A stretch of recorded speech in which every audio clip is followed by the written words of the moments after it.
He said, I want to come over and see you. That was my honor, and thank you very much for being here. You're most welcome. Thank you very much. Well, thank you very much for welcoming us to this reformed White House. I've been here before, and it looks really fantastic. I must congratulate you. Thank you. But I also thank you for allowing our delegation. This is a very mixed delegation that you've got. We've got people from government, my ministers. I've got someone from the trade union movement who we really collaborate with, and from business as well, and our sporting legends. When I spoke to you, you said, yes, come along and bring Gary Player, bring any else, and Retief Hoosen. I've brought the two of them. Gary Player, I spoke to him, and he said, look, I'm getting rather on in my years, but wishes us luck in this discussion with you. So it's a real joy, and I'd also like to thank you for allowing your people to start discussions with us at the trade level. I mean, we are essentially here to reset the relationship between the United States and South Africa. We are long-standing partners in many, many ways. We've collaborated in many fields, in space issues, in energy, and in trade, and we therefore need to reset that, particularly in the light of some of the announcements that you made on trade and investment. Right. So we want to advance more trade between the two of us, two countries, and our people now have been empowered by yourself and by myself to start engaging, and we hope that we will be able to fuel that engagement during our talks. And we also want to discuss issues that have to do with how we promote further investments in both countries. We've got about 22 companies from South Africa that have invested in the US, thus creating a number of jobs. And similarly, you've got almost 600 companies that have invested in South Africa, and some of them have been in South Africa for more than 100 years. That's true. So our links are really long-lasting, and we would like to recalibrate those relations between our two countries and discuss a whole range of issues, geopolitical, the work that you're doing to bring peace around the world, in Ukraine and in the Middle East. So we value that, and we are also a great contributor to peace processes that are going on around the world. And of course, we want to discuss how we can support each other. You are a much bigger economy than we are. We're just a tiny economy, but we rely on each other on a number of issues. We've got critical minerals that you want to fuel the growth of your own economy and reindustrialize. So we have that on offer, including rare earth minerals. So all that combination of opportunity and the products that we buy from you, as well as what we sell to you, I believe makes up a really good and powerful relationship, which we need to strengthen, which we need to engender, and that is really what has brought us here. And we are really privileged to have, great South Africans in the mix. As you said, you'd like to see them as well. And I brought you a really fantastic golf book. Weighs 14 kilograms. Oh, that sounds good. And it showcases the golf courses in our country. Johan Rupert wrote preface, so did Annie else. And I want to showcase our golf courses. You might remember when I spoke to you, and we spoke about golf, you said I should start practicing.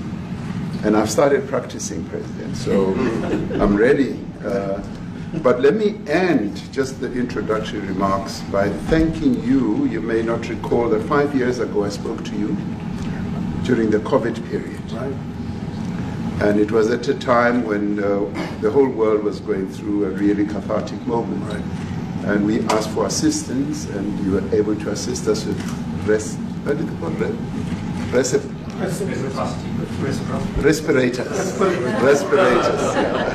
respirators, and you kept to your word, and you delivered respirators to us.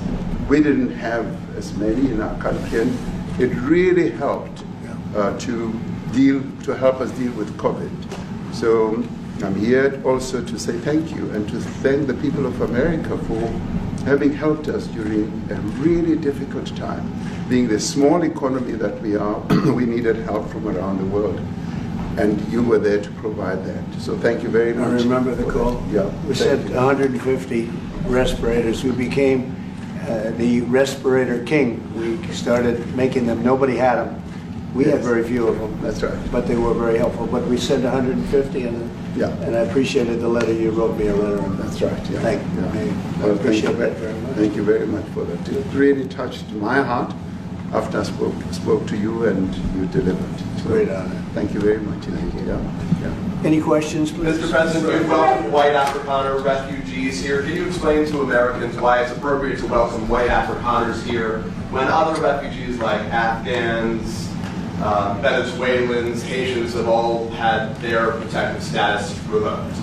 Well, this is a group, NBC, that is truly fake news. They ask a lot of questions in a very pointed way. They're not questions, they're statements. We've had tremendous complaints about Africa, about other countries too, from people. They say there's a lot of bad things going on in Africa, and that's what we're going to be discussing today. When you say we don't take others, all you have to do is take a look at the southern border. We let 21 million people come through our border, totally unchecked, totally unvetted. They came from all over the world. In many cases, they're criminals. They come from prisons. They come from mental institutions. They come from street gangs. They're drug dealers. So don't say that we didn't take them. We take them. We're trying to get them out as fast as we can. And we're doing record business on that. And we just won a big case where we're allowed to send back hundreds of criminals to Venezuela. Just won that today in the Supreme Court. I'm happy to hear. But we do have a lot of people are very concerned with regard to South Africa, and that's really the purpose of the meeting, and we'll see how that turns out. But we have many people that feel they're being persecuted, and they're coming to the United States. So we take from many locations if we feel there's persecution or genocide going on. And we had a lot of people. I must tell you, Mr. President, we have had a tremendous number of people, especially since they've seen this. Generally, they're white farmers, and they're fleeing South Africa, and it's a very sad thing to see. But I hope we can have an explanation of that, because I know you don't want that. It's a kind of a different meeting. Normally we have meetings, we talk about trade, and we'll be talking about trade and other things. But that certainly will be a subject that comes up. Yeah. Yes, please. Brian? Thank you very much. I'd like to get your thoughts on Letitia James. Director Polte, according to him, Letitia James says that the alleged mortgage fraud was simply a mistake. I want to get your thoughts on that. She put down that her father was her husband in order, and this is very similar to, I guess, the false attacks they had on him. Well, I don't know what it is currently, but Letitia James, who's the Attorney General of New York State, it seemed, I'm not involved in that at all. I know it's being handled by various groups, I guess, but it's major fraud, mortgage documents, and fraudulent everything. Yeah, I think she said the father was her husband, which she had to have a husband, so she chose her father, and she put it down, and she had didn't she sign in Virginia, yet she said she lived in Virginia, yet she's the New York State Attorney General, and she did that for tax reasons, so she could take advantage of taxes. And she had the wrong number of units. She had a much different number, which wouldn't have allowed her to qualify and scam the government. So I don't know. I think she's very bad for New York, but I really don't know too much about it, but I appreciate the question. Yes, thank you very much. Yes. Mr. President, for you to be convinced that there's no genocide. Please. Thank you, Mr. President. So May 25th will be the celebration of Africa Day, which pretty much a lot of celebration will be taking place around the world, including here in the United States. What is your message to the entire African continent, African people, in this important occasion? Well, I want to see peace, and I want to see happiness. I want to see health, and you have incredible land. There's tremendous value. A lot of countries don't have that value in the land, the value you have. We have a situation, I think you probably heard about it. We've done, through some very talented people, helped settle a war that's been raging for years, Rwanda and the Congo. And I think we've done it. Believe it or not, I think we've done it. And could you just say a few words about that, my friend? Yes. A couple of weeks ago, we signed, the two parties signed a declaration of principle in which they agreed on the way forward. And they have both submitted draft peace agreements. And we have put together one that incorporates both of their suggestions. And we've given it to them. So we're in the process of finalizing Looking this. good, right? Looking very good. No, we have to thank you for even those efforts, because the African continent, particularly SADC, our Southern African Development Community, has for years been seeking to foster peace in the Democratic Republic of the Congo. So all efforts, including those from outside the continent and inside the continent, are really worthwhile. We are removing our troops from there so that peace can then prevail in that whole area. And we hope that with the support of the international community, we will really have peace in that area. It's so vital, it's so important for the whole region. Well, we sent our people there, and I think we did a very good job, as headed by my friend. And that was great. That was great. I mean, I'm just hearing phenomenal reports, because all I'm hearing is death, and they're chopping heads off, and it's horrible over there. And it was really brave of you to go there, and I really appreciate it. And it looks like we have something very, very substantial. We also talked about trade with them in terms of rare earth and all, but really more for the. It's like. If you take a look at what we just did with Pakistan and India, we settled that whole thing, and I think I settled it through trade. We're doing a big deal with India, we're doing a big deal with Pakistan, and I said, what are you guys doing? You know, somebody had to be the last one to shoot, but the shooting was getting worse and worse, bigger and bigger, deeper and deeper into the countries, and we spoke to them, and I think I hate to say we got it settled, and then 2 days later, something happens, and they say it's Trump's fault. But Pakistan has got some excellent people and some really good, great leader. And India is my friend, Modi. And he's a mutual friend. Yeah, he's a great guy. And I called them both, and we just did something good. We're trying to settle Russia, Ukraine. We spoke with President Putin for 2.5 hours the day before yesterday. I think we made a lot of progress, but that's a bloodbath. 5,000 people are being killed a week, 5,000 soldiers a week, not including people in cities and towns that are also being killed. So we're trying to help. And it doesn't affect us. It's not our people, it's not our soldiers, it's Ukraine and it's Russia, but if we can save 5,000 souls, we'll do it. We're pretty good at it. But that's a bad situation. That is a really bad situation. Well, you'll recall when President Zelensky was coming to South Africa, that's when I spoke to you. That's right. We both agreed that we need to push the peace message so that there can really be peace.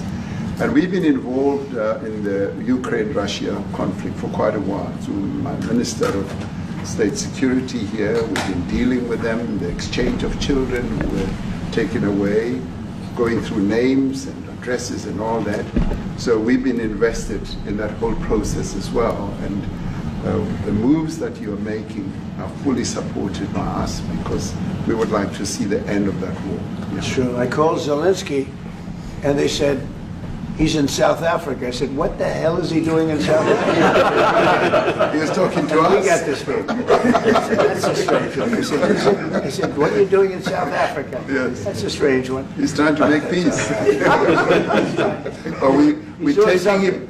We were lucky because we had the great Nelson Mandela, who taught us how to create peace, to make peace.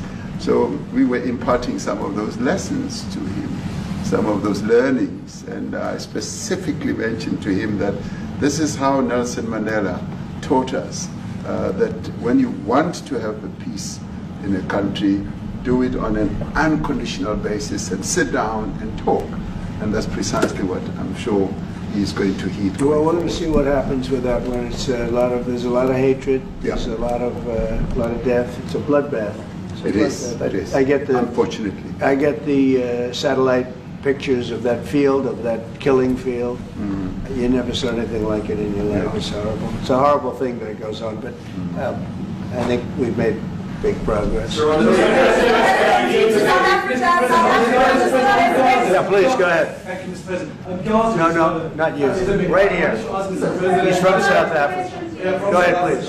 What are you expecting on the ICJ case? Are you expecting South Africa to drop that? Is that what you're trying to do? On which case? The ICJ The International case is Criminal Justice. International Criminal Court.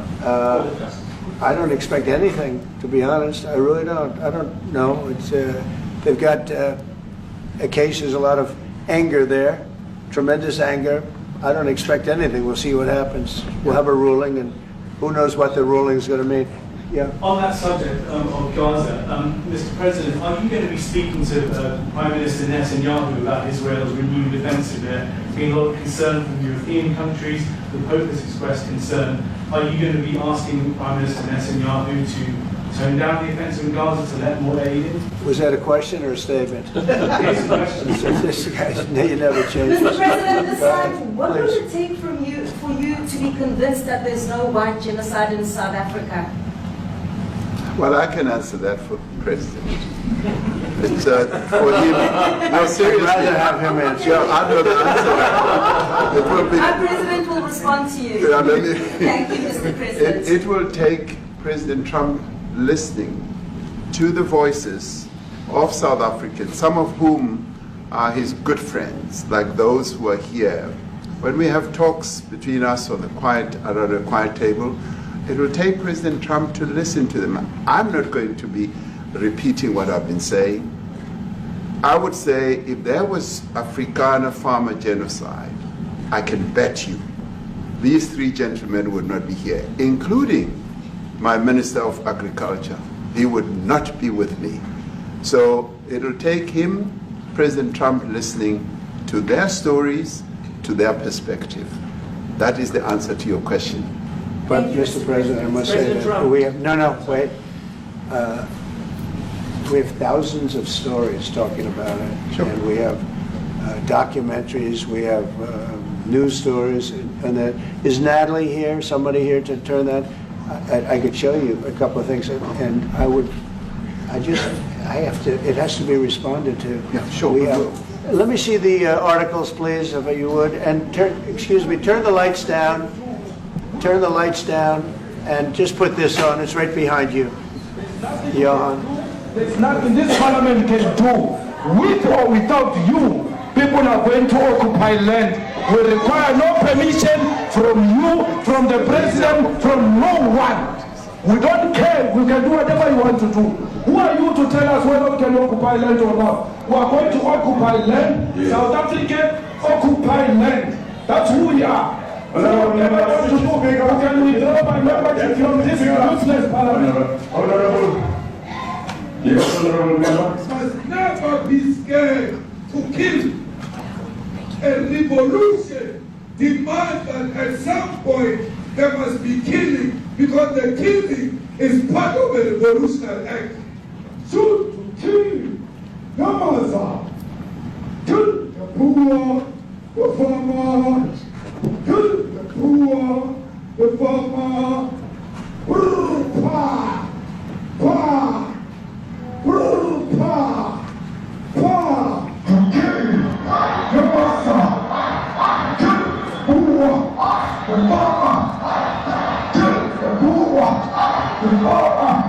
The mayor of DA in PE is a white man.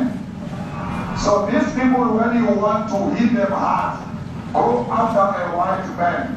They feel a terrible pain because you have touched a white man. Not because Mashaba and Soli will not be touched. They will be touched, no one. But we are starting with this whiteness. We are cutting the throat of whiteness.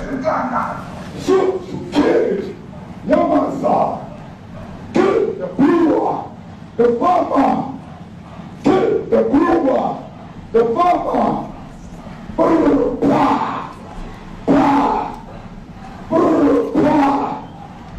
Shoot to kill.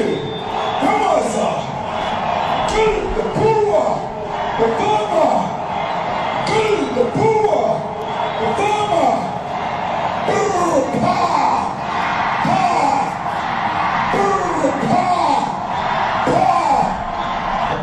I don't know what's going to happen in the future.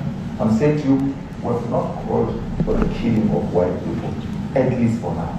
I can't guarantee the future. Yeah, but I mean, you understand somebody watching that, especially as it gets shared on Twitter, they freak out. It sounds like a genocidal. I can't take it.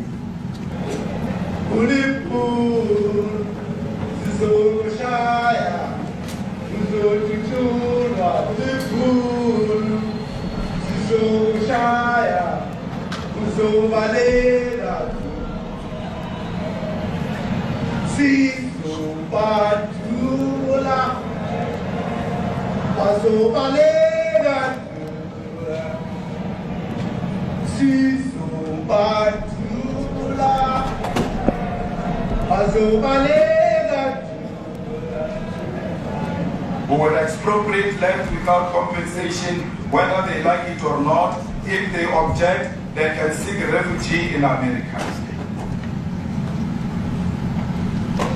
Now this is very bad. These are burial sites right here. Burial sites. Over 1,000 of white farmers, and those cars are lined up to pay love on a Sunday morning. Each one of those white things you see is a cross, and there's approximately 1,000 of them. They're all white farmers, the family of white farmers. And those cars aren't driving, they're stopped there to pay respects to their family member who was killed. And it's a terrible sight. I've never seen anything like it. Both sides of the road you have crosses.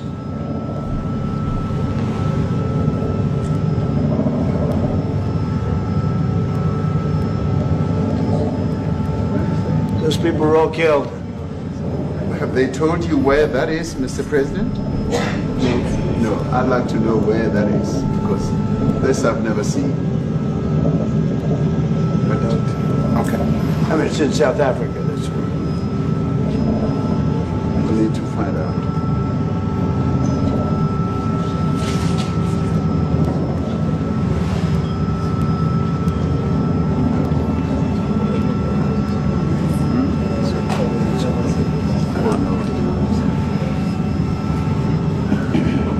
Those people.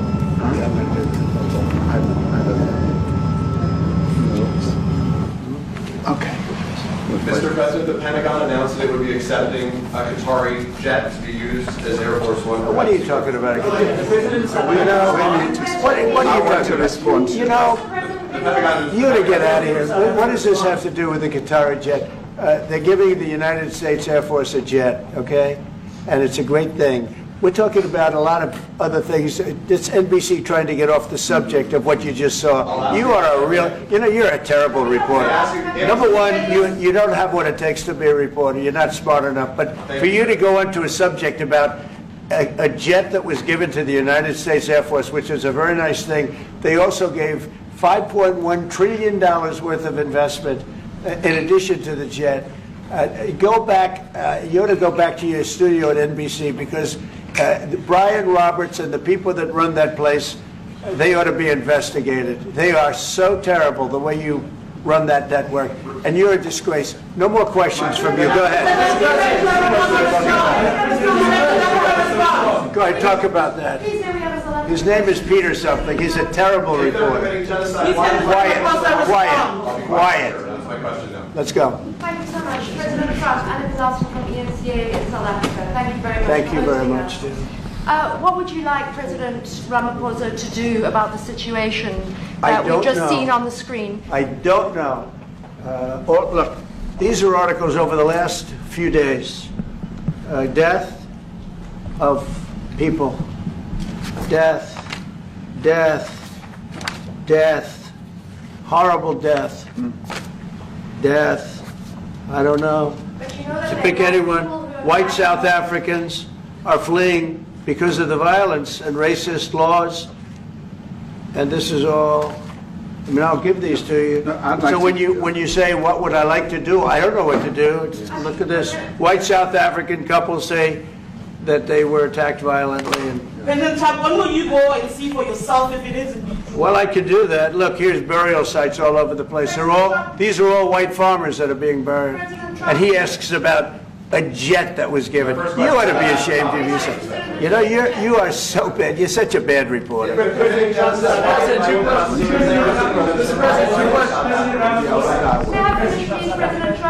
This is one after another. This family was wiped out. I'm just looking. Can we get a report from President Ramaphosa, your please? reaction to those videos, Mr. President? Yes, I want reaction. Well, I think the videos are so. No. When you look at the videos, I mean, how does it get worse? And these are people that are officials, and they're saying that kill the white farmer and take their land. That's what. Please allow Ramaphosa And I have to other respond. friends in South Africa. I have people that left. One in particular that says you can't go there. He said they want to take your land. They take your land and they kill you. It's okay, and they say it's okay to do. Now we're going to talk about it. We're going to. But this is a tremendous. Look, this is a story recent. These are all people that recently got killed. Yeah.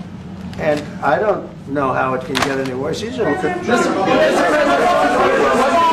And you know, the men that you saw, the people that you saw in that movie, those are officials. Those are people that were in office. They had one march, they had a dance in your parliament, whatever you may call it, legislature. Well, and let me it was clarify terrible. that. Yeah, Let me please. clarify that, because what you saw, the speeches that were being made, one, that is not government policy.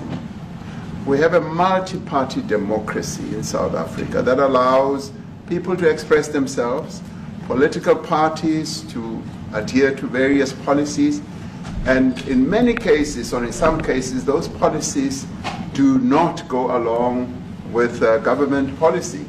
Our government policy is completely against what he was saying, even in the parliament. And they're a small minority party, which is allowed to exist in terms of our constitution. But you do allow them to take land. No. You do allow them to take land. Nobody can and then take when land. they take the land, they kill the white farmer. And when they kill the white farmer, nothing happens to them. No, there is Nothing happens to There them. is criminality in our country. People who do get killed, unfortunately through criminal activity, are not only white people. Majority of them are black people. And we have now The farmers are utilized. black. The farmers are not black. We- I don't now- say that's good or bad, but the farmers are not black. And the people that are being killed in large numbers, and you saw all those grave sites, and those are people that loved ones going, I guess on a Sunday morning, they told me, to pay respect to their loved ones that were killed. Their heads chopped off. They died violently. And, you know, I mean, we're here to talk about it, and I didn't know we'd get involved here. But I will say this, that if the news wasn't fake like NBC, which is fake news totally, one of the worst, ABC, NBC, CBS, horrible. But if they weren't fake news like this jerk that we have here, if we had real reporters, they'd be covering it. But the fake news in this country doesn't talk about that. They don't want to talk about it, but now they have to talk about it. But they won't. This won't even be a subject. They'll have him talking about why did a country give a free, think of this, why did a country give an airplane to the United States Air Force? Okay, the United States, not to me, to the United States Air Force, so they could help us out, because we need an Air Force One until that's Air Force One, it's being built. 2 of them being built. But Boeing's a little bit late, unfortunately. So why did they give us a plane to the United States Air Force? That's what that idiot talks about after viewing a thing where thousands of people are dead. I'm sorry, I don't have a plane to give you. I wish you did. I take it. I would take it. If your country offered the United States Air Force a plane, I would take it. Okay. But coming back to this issue, which I really would like us to talk about, and talk about it very calmly.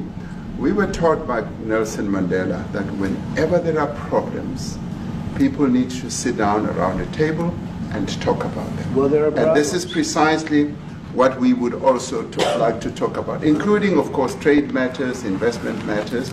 So the issues that concern you as the United States. Those are all recent. Those are all deaths. Yeah, in many ways, I mean, one should say you are a partner of South Africa, and you are raising concerns, and these are concerns that we are willing to talk to you about. Let me just add quickly, you know, the criminality that we are experiencing in our country needs quite a lot of technological capability. And in one of our areas in South Africa, we're using US technology, which is able to, in many ways, identify where shootings are happening and all that. And I'd like to talk about that because there is support that we can get from you as the United States to help us deal with all these acts of criminality. And that is what I believe partnership is all about. And we are here as a partner so that we can help each other whenever there are challenges. So I'd like us to discuss it, and of course outside of the media, so that we sit down and have a really good discussion that will lead to good outcomes. Are there any other punitive measures that could be in place should you not be satisfied that South Africa is fixing some of the very bad things, in inverted commas, that you tweeted are happening? Well, there are a lot of bad things happening in many countries, but this in particular has been very, very bad, very bad. And because of we're going to have the whole world watching in another short period of time because you have the G20, and that's a big deal. And it seems like, I want you to look good. I don't want you to look bad. Very good. But we have hundreds of people, thousands of people trying to come into our country because they feel they're going to be killed and their land is going to be confiscated. And you do have laws that were passed that gives you the right to confiscate land for no payment. You can take away land for no payment. I want to clarify that because we have a constitution. Our constitution guarantees and protects the sanctity of tenure of land ownership. And that constitution protects all South Africans with regard to land ownership. However, we do say, because we've got to deal with the past, the government, and as your government also has the right to expropriate land for public use. And you're doing that. And we've never really gotten underway with that. And we are going to be doing so. You're taking people's land away we have not. from them. And those people in many cases are being executed. They're being executed. And they happen to be white, and most of them happen to be farmers. Mm-hmm. And that's a tough situation. I don't know how you explain that. How do you explain that?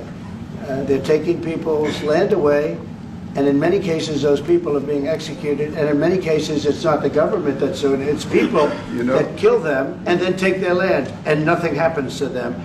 But we have thousands of people that want to come into our country. They're also going to Australia in a smaller number.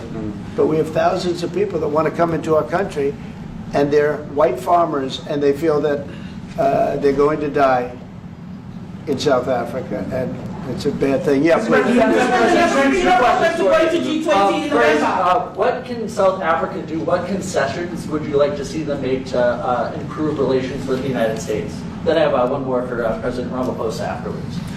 Well, we just spoke about, I got them a very, very complex machine, 150 of them. I was asked by the president if he could help, and I did that. And, I have great feeling for all countries. I deal with all countries, but I have a great feeling for South Africa because I have friends. I have a couple of friends, a few friends here today. I have many friends from South Africa, but many of those friends are not, they can't go back. I have Elon is from South Africa. I don't want to get Elon involved. That's all I have to do, get him into another thing. But Elon happens to be from South Africa. This is what Elon wanted. He actually came here on a different subject, sending rockets to Mars, okay? Yes. He likes that better. He likes that subject better. That's right. But Elon is from South Africa, and I don't want to talk to him about that. I don't think it's fair to him. That's right. But I will say that people are fleeing South Africa for their own safety. Their land is being confiscated, and in many cases they're being killed. And that scene of, you see how many crosses they have. Those crosses, that's a dead person in every one of them. And those trucks or cars are paying their respects to all of those dead people on a Sunday morning. That's a rough thing to explain away. And the problem we have, and the way, you know, a correct and a fair media exposes things. But we have a very corrupt media. They won't even report this. If this were the other way around, it would be the biggest story. Now, I will say apartheid, terrible. That was the biggest story. That was reported all the time. This is sort of the opposite of apartheid. What's happening now is never reported. Nobody knows about it. All we know is we're being inundated with people, with white farmers from South Africa. And it's a big problem. Marco Rubio was telling me he's never seen anything like it. The numbers of people that want to leave South Africa because they feel they're going to be dead very soon. Yes, I was please. going to say, Brian, go. if I could just ask you a question. 72% of farmers in your country are white. If they flee, do you feel that maybe the economy could collapse? You may not have a gap to fill in those people that need to replace those farmers. You know, I'd like my Minister of Agriculture, who is white, who comes from an opposition party to mine, who's joined my government at my invitation to address this very issue, including the question that you've just raised. John? Thank you very much, Mr. President. Yeah. And Mr. President, thank you for welcoming us to the White House. I would say we have a rural safety problem in South Africa. I don't think anyone wants to candy coat that. And it requires a lot of effort to get on top of it. It's going to require more policing resources. It's going to require a different strategy to be able to deal with it. But certainly the majority of South Africa's commercial and smallholder farmers really do want to stay in South Africa and make it work. And I've just come from the largest agricultural show in the Southern Hemisphere with organized agriculture and farmers, and the majority of them want to stay. But they too there have a memorial to those who've died as a result of farm attacks. And as the Minister of Agriculture, it is something that I'm particularly exercised with my colleagues at police and my colleagues in the justice cluster to start making farm attacks and stock theft a priority crime. And it affects all farmers in South Africa, particularly stock theft. It has a disproportionate effect on smallholder black farmers. I also want to just say this, that the two individuals that are in that video that you've seen are both leaders of opposition minority parties in South Africa. Mkhonto weSizwe under Mr. Zuma and the economic freedom fighters under Mr. Malema. Now the reason that my party, the Democratic Alliance, which has been an opposition party for over 30 years, chose to join hands with Mr. Ramaphosa's party was precisely to keep those people out of power.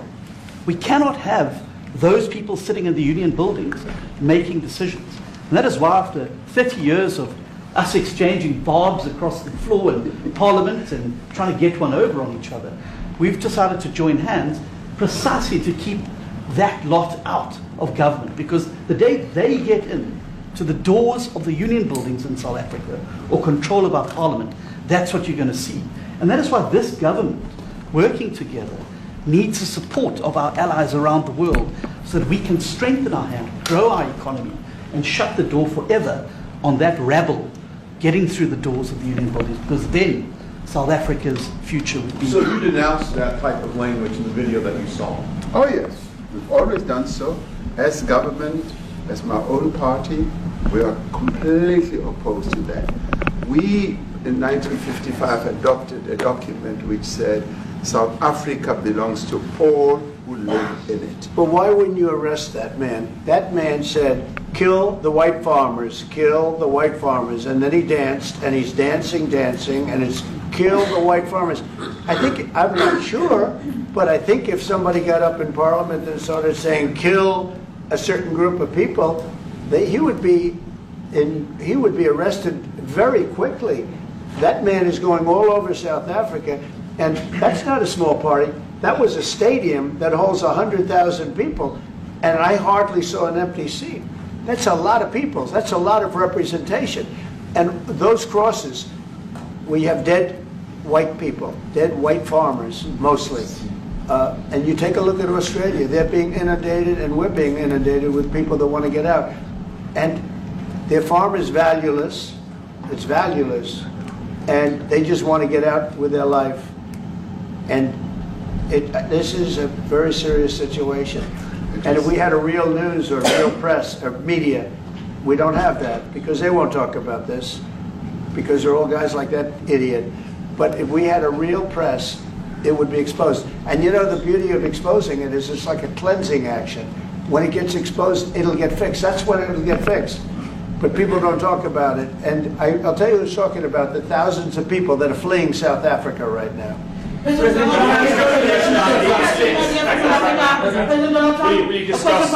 discussed USAID and the devastating impact the cuts are having across the African continent.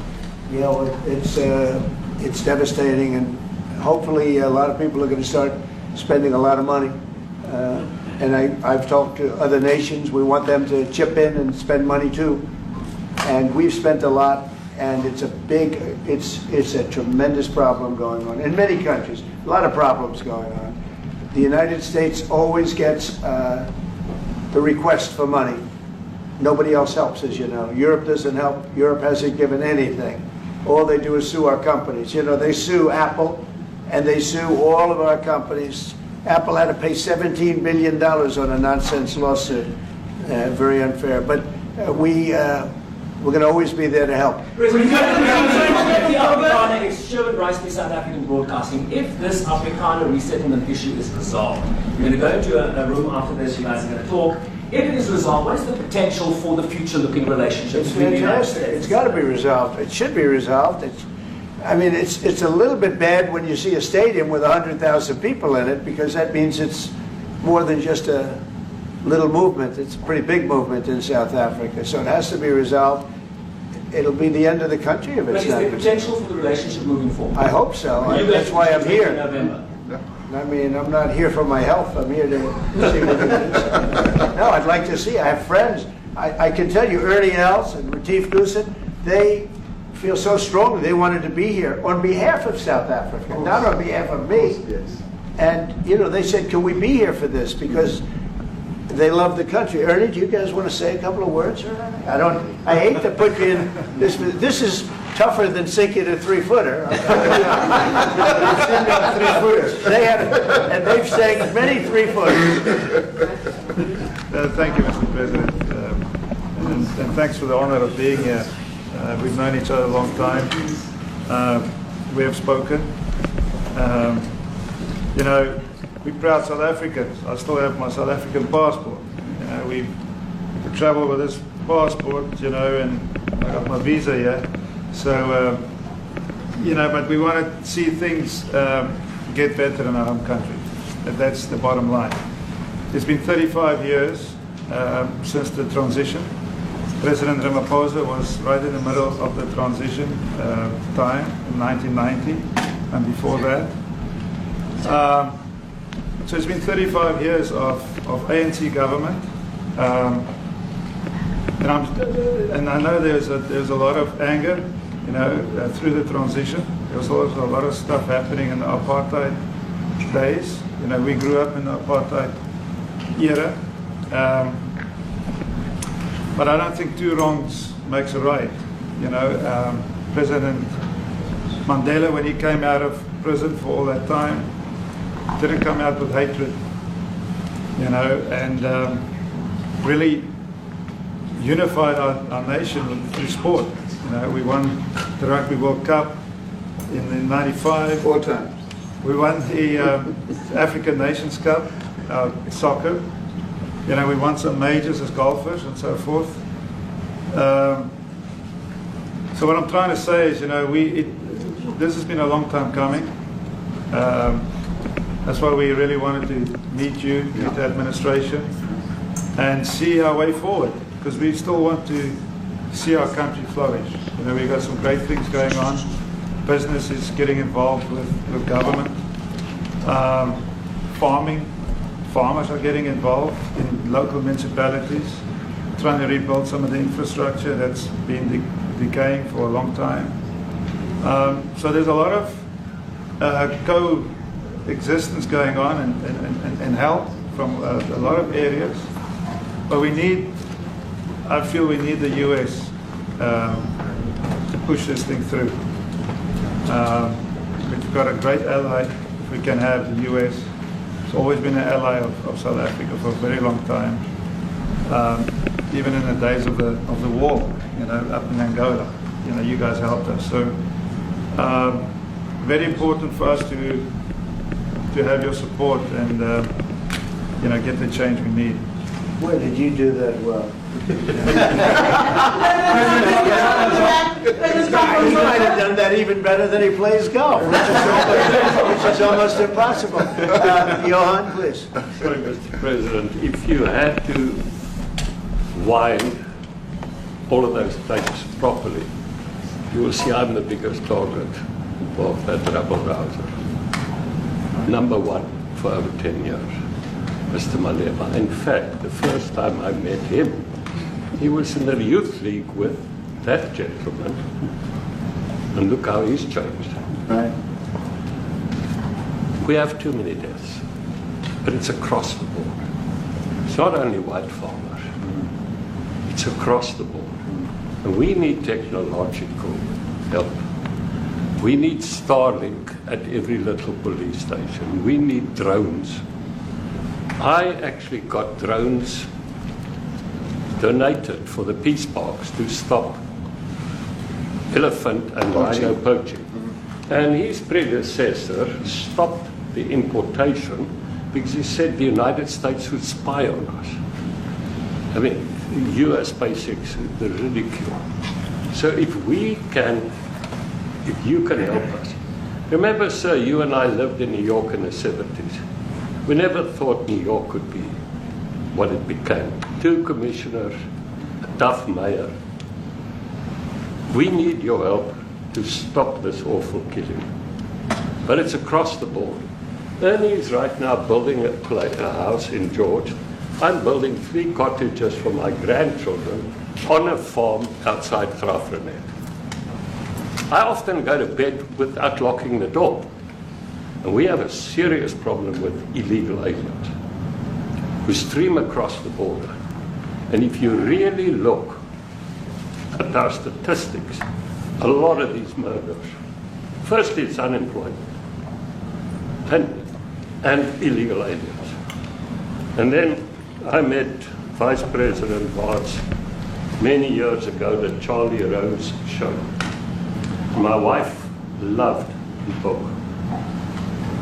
And she reminded me this morning that you emphasized the devastation that occurs when big companies leave towns and cities, and there's a culture of dependency that develops. And I remember you discussing it. Now that's our problem. If we don't get our economy to grow, the culture of dependency and the lawlessness will increase. I've again been against apartheid all my life, and I'm their number 1 target. Please just Google my name and Malema. You'll see it, sir. He marched on the farm. But the crime is bad. The crime is terrible, sir, but Mr. Steenhuisen won't admit to it, but he runs the Western Cape, where I live. And the biggest murder rate is in the Cape Flats. Gangs. We've got gang warfare. Like your M33, what are these guys? We've got equivalents there. But we need your help, sir. And we need Elon technology. Well, one of the real areas of support is really in investments. We've got to grow our economy, because through growing the economy, we're then able to create more jobs. Because crime really thrives where there is inequality and unemployment. And that is one of the reasons that has brought us here to improve our investment relations, our trade relations, so that we can preserve the number of jobs that your companies have created in South Africa. By virtue of what we export to you, we are able to create up to 500,000 jobs in the auto industry, in the agricultural industry, and a number of other industries, mining, where we export things to you.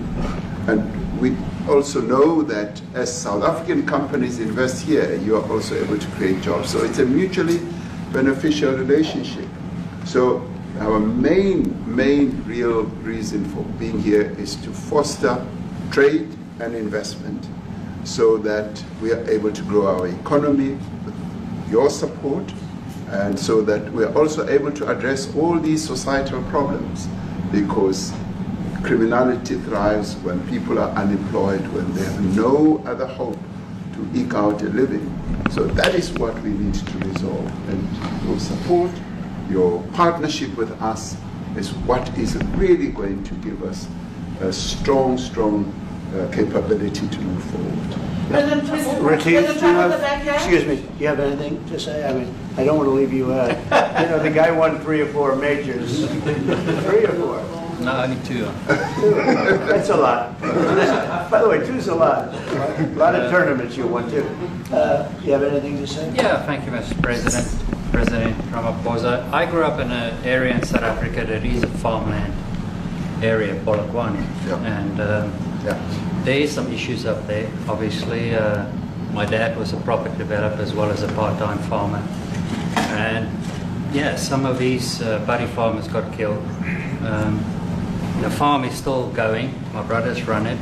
But it's a constant battle with farms they're trying to burn the farms down to chase you away. So it is a concern to try and make a living as a farmer. And at the end of the day, you know, without farmers, there's no food on the plate.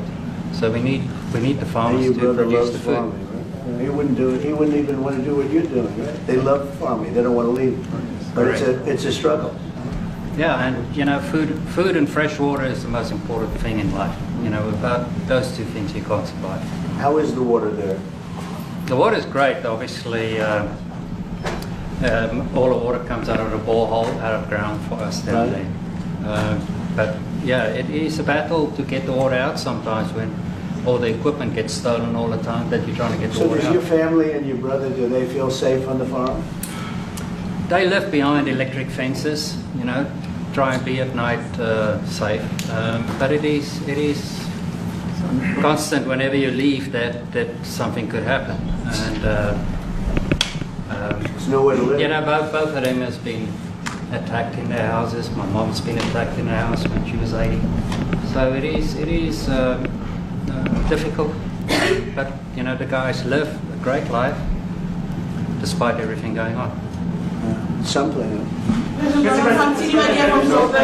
President Trump, I brought along the president of the largest trade union in our country, Ziggy Solosi, because she leads many workers, more than 1 million, 2 million workers, and maybe we should give her a chance to say something, because she's come all the way to join us. Thank you very much, Mr. President Trump, for having us, and President for extending the invitation to us as organized labor. And I must say that we are here to support the initiative that has been made by our government with business, of course, as organized labor. We've been coming to Washington on the AGOA trade relations in the previous regime, and I think at the center of it all, for me, it is exactly what Mr. Rupert has said, the importance of us growing the economy. We have always emphasized when we were here and kept on coming and negotiating on AGOA that the 600 US companies that are based in South Africa, as you said, President Ramaphosa, 500,000 jobs will be wiped out. We need more foreign direct investment in our country. We are not just talking about those that will lose employment, but we are talking about over 40% of people that are unemployed, that have no hope of ever finding a job. And we think that, correctly, as they have said, that we need to deal with the issue of porous borders. in our country, so that everyone that comes in is documented. We also need to, and I would have thought that the minister would address the issue of land expropriation and how the policy works in South Africa. Recently, President, as you were preparing to come here on the news, in, I think it was in Natal, there was a handover of farms, and white farmers were saying, we are donating the land, but also there's a willing buyer, willing seller in South Africa. So there is no expropriation without compensation, but it is a willing buyer, willing seller. And that white farmer was even saying, President, that the government is even paying more in buying the land than what the land is worth of. And I think those are the realities, President, that we must say that we need to address, of course, but also the importance of agriculture linked to AGOA.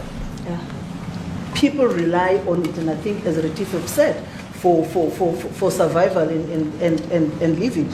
But lastly, for me, President, is also the issue of the crime statistics.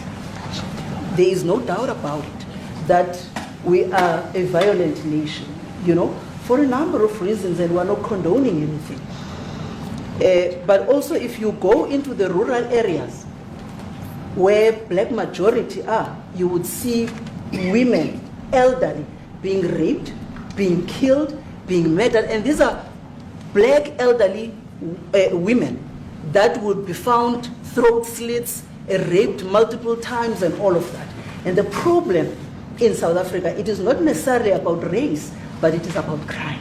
And we think that we are here to say, how do we, both nations, work together to reset, to really talk about investment, but also help us in how we can have the technology and everything that is needed, President, to really address the levels of crime that we have in our country. Thank you very much. Thank you very much. President Trump, genocide is a very strong word. I'm wondering if you've made up your mind as to whether you believe genocide is occurring in South Africa, or you still have doubts, and if you have made up your mind, why invite President Ramaphosa here today? Well, I haven't made up my mind. I hate to see it from the standpoint of South Africa, but also, I'm trying to save lives. I'm working with Russia and Ukraine. I don't have to do that. It's not our war. It was started by other people. It was helped along by our past administration. It would have never happened if I were president, but I'm trying to save lives, and no matter where. Rwanda, I have nothing to do with Rwanda and the Congo, but I felt I had a very talented person in this administration, and I sent him there, and he did an unbelievable job, I think. I mean, we're going to find out, but he's done the hardest part of the job. It should happen. If I can save lives, I want to save the lives. If it's in Africa, that's great. If it's in Europe, if it's wherever it may be. And it's a very small investment to do, believe me, compared to what the consequences are. So I hope we can do something. Look, I have so many friends. These two men, I have great admiration for them because I know what they do for a living. Yeah. And that's a very hard living. Going from city to city, from country to country, and hitting a ball 350 yards like they do, and better than you and I. Getting the ball in the hole. It's a very tough, with lots of people watching, right? Yes, That's a very tough living. They're champions. I respect champions, and I respect very much. And I think the country is very lucky. They really wanted to be here. That's true. They could be elsewhere. They could be on a beautiful fairway someplace, and they wanted to be here. I'm glad you brought So.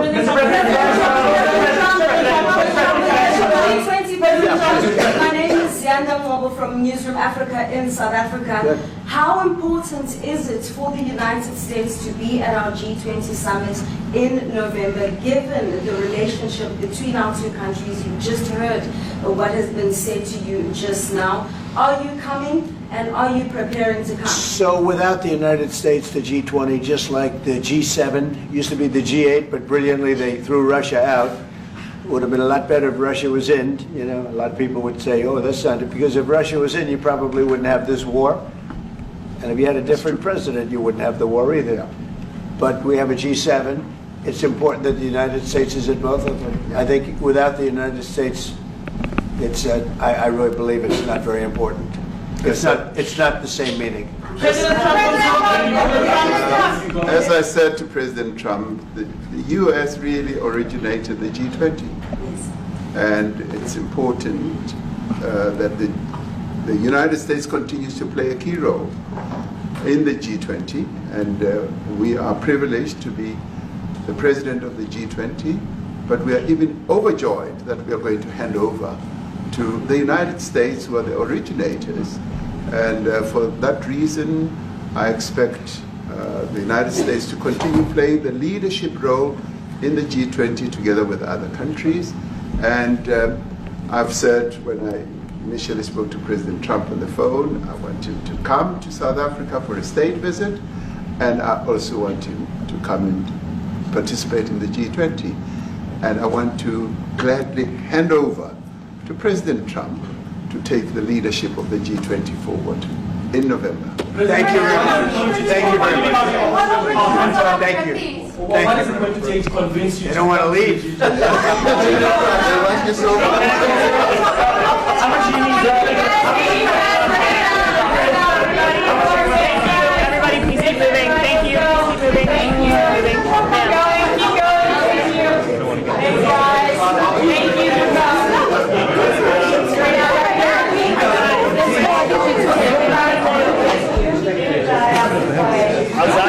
Oh, we didn't bring them in. Oh.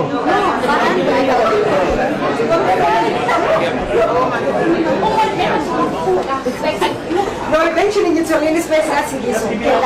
No,